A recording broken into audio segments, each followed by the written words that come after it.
ప్రార్థనాపూర్వకంగా మనం ఏం చేసినా చేస్తే దేవుడు తన కార్యాన్ని నెరవేరుస్తాడు.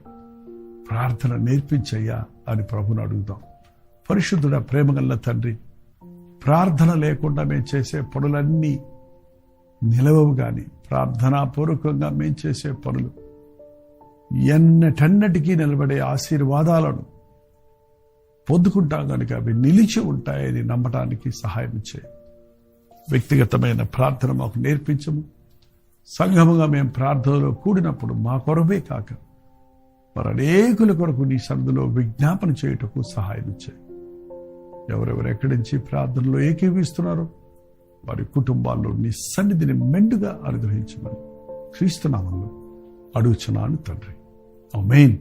తండ్రి అయిన దేవుని యొక్క ప్రేమయు, కుమారుడైన క్రీస్తు యొక్క కృపయు, ఆదరణకర్త అయిన పరిశుద్ధాత్మ యొక్క సహవాసమును కూడి వచ్చిన మనందరికీ ఇప్పుడున్న సదాకాలం తోడయుండును గాక. ఆమేన్.